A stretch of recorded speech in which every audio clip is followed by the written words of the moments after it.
Tere, kallid kaasteelised! Ülehomme on tulemas oblasti aastapäev, seda ma ei oska teisiti nimetada. Ja tänaseks kirjakohaks tuleb Johannese evangeeliumi 8. peatükis, salmid 42 kuni 48. Jeesus ütles neile: kui Jumal oleks teie isa, siis te armastaksite mind, sest mina olen pärit Jumalast ja tulnud siia. Mina ei ole tulnud omapäi, vaid tema on mind läkitanud. Miks te ei mõista mu kõnet? Seepärast, et teie ei suuda kuulata minu sõna. Teie olete oma isast kuradist ning tahate teha oma isa himude järgi. Tema on mõrtsukas algusest peale. Ta ei püsinud tões, sest temas ei ole tõde. Kui ta räägib valet, siis ta räägib enda oma, sest ta on valetaja ja vale isa. Aga et mina kõnelen tõtt, siis te ei usu mind.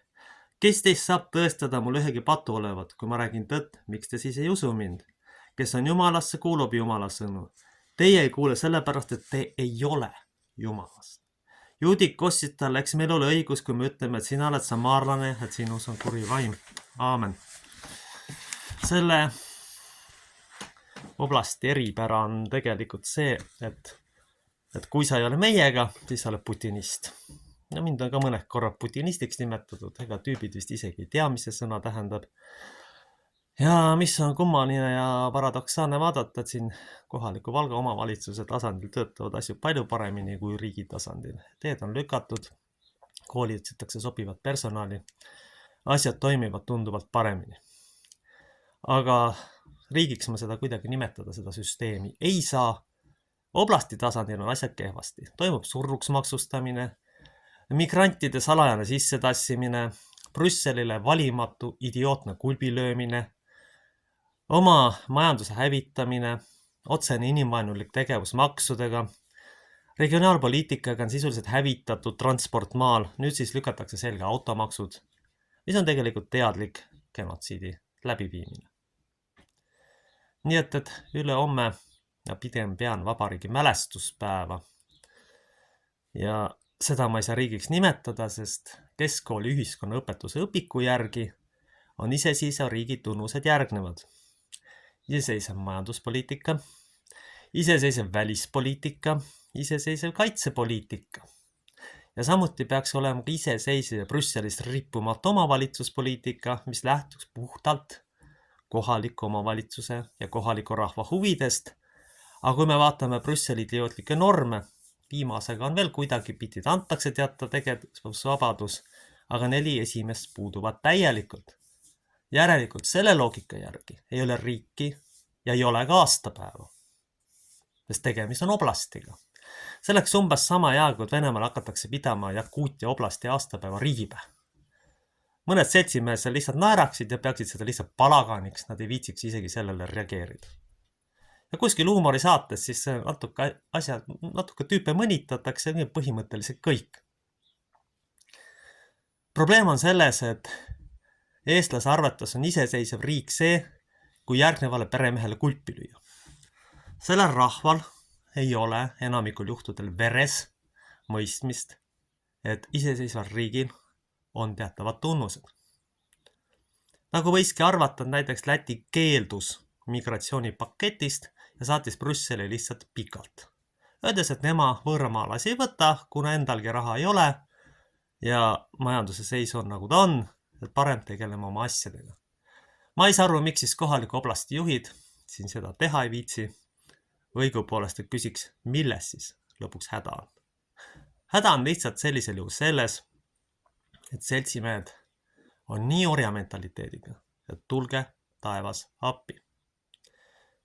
Jõuamegi jälle ringiga välja lastetoa teemani, et siin lugesin ühe härrasmehe härra Kripsi raamatud ja siis sealt ta kirjutab ühesõnaga ka sellest, et inimesi kiidetakse harva ja teine asi, kui sind ei sõimata, siis on hästi.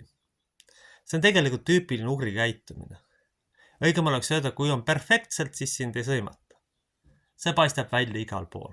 See ei ole valitsijat, ei Michal ega kellegi teise vastutada. See on ikkagi üleüldine kultuuriprobleem.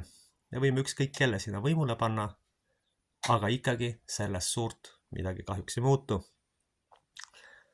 Ja nüüd veel üks asi. Miks te arvate, et Agoonias olematu iibega rahval on sõda vaja?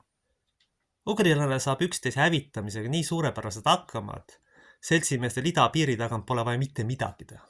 Maksustavad surnuks, põgenevad ära, lähevad tülli ja ongi kõik.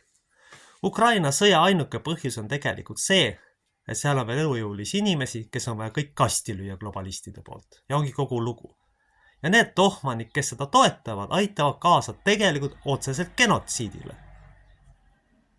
Seda on neil muidugi raske tunnistada, sest seltsimehed arvavad, et ikka normaalne on kõik oma riigist minema tassida, viimane tehnika ära anda ja lolli mängida. Ja probleem on ka selles, et ega see raha ei jõua sinna, see jõuab jällegi grupi seltsimeeste taskusse, kes sellega rõõmsalt omale losse ja jumal teab mida ehitavad. See ongi kogu tõde selle asja kohta. Veel kord, pöörduma tagasi. Niisiis, iseseisva riigi tunnused on, ütlen veel kord, iseseisev välispoliitika, iseseisev sisepoliitika, iseseisev kaitsepoliitika ja Brüsseli normidest täielikult rippumatu regionaal- ja omavalitsuspoliitika. Tegelikult esimest 3-4 üldse ei eksisteeri ja teised viimased kuidagi ääriveri tehakse juriidiliste nihverdamistega muuga. Ainuke variant probleemi lahendamiseks on peavooluvõimu väljavahetamine. Ei ole muid variante. Siin on juba küsimus tõepoolest, nagu ma varasemaltki ütlesin, kas rahvas või nemad. Selles on küsimus. Ja üks asi veel, mida ma tahtsin siin üles tõsta. Nii arutas varakas sellest, et nõukaajal toodi siia 500 000 muust rahvusest elanikku. Eestis on võib-olla üle poolte tegelikult segaabielud. Järelikult on ugri genofond kaduma läinud. Nüüd lisati siia veel ukrainlasi, lisaks veel võib-olla nõukaaegsed salajased migrandid ja umbes 80% inimestest, kui natuke kaevata, on slaavi mõjud. Sisuliselt tähendaks seda, et 80% slaavi mõjudega rahvas läheks sõtta oma esivanemate või oma sarnasega geneetika rahva vastu. See on väga lähedane juba kodusõjale. See on väga lähedane kodusõjale. Kas te kallid inimesed aru saate ka, mida te teete? Te lihtsalt usute pimesi peavoolumeediat, aga te ei analüüsi oma suguvõsa. Ma siin, ütleme läheduses, ei teagi praktiliselt ühtegi antropoloogilise näoga eestlast. Võib-olla on 2-3% piirilinnas, kui sedagi. Üle Eesti on võib-olla 5-6%. Sest ugrilasel on kombe ju minema joosta sõja ja kõige muu eest. Tegelikult on meil tegemist juba segaverelise rahvaga, kellel on väga tugevad geneetiliselt slaavi mõjud. Toon teile veel ühe näite. Kunagi vaatasin dokumentaalfilmi Iirimaast ja kus siis väidetavat oli tulnud siis viikingid ja siis inimesed uurisid 30 põlvkonna ulatuses, millised geenid on ja selgus, et isegi 30 põlvkonna kaudu on vähemalt 20% Skandinaavia mõju. Aga kujutage ette, mis protsendid on 3 põlvkonna kaudu. Me räägime siin võib-olla 80% slaavi geenid osadel inimestel. Mõnel vennal üldse puuduvad ugri geenid. No täielikult puuduvad, ei ole lihtsalt neid. Ja siis te tahate minna veel sisuliselt oma peaaegu poolenisti vennasrahva vastu sõtta, kas te olete ikka päris idioodid? Ja siis peate mingid olematu oblasti aastapäeva, kelle puudu igasugused iseseisva riigi tunnused. Praktiliselt. Iga omavalitsus on jätud oma pead. Kohalik säästuviletsus ei hooli nendest. Inimesed vaadaku, kuidas ise hakkama saavad ja ellu jäävad. Suure pressimise, lunimise ja nihverdamise peale saadakse midagi, aga kas seda on meil vaja? Kindlasti mitte. Selline pande tuleks, et lihtsalt minema lüüa. Ainuke variant, kes vähegi mõistliku poliitikat ajad, on tõenäoliselt EKRE poliitikud. Kellel on vähegi mõistust ja paindlikkust ja arusaamist, kuidas asjas käivad. Ja ütleme välja, et kui nemad võimu üle andsid, oli 8% majanduskasv, praegu on tekitatud kunstlik majanduslik katastroof ja viidud see kokkukukkumise ääre peale, varsti lahkuvad viimasedki noored ära ja sellest muutub säästub pensionäride vabariik, nagu ütles härra Sven Kivisildnik. Aga see on tõde, mida ta tegelikult räägib. Mind häirib siis tegelikult kõige rohkem 2 aspekti.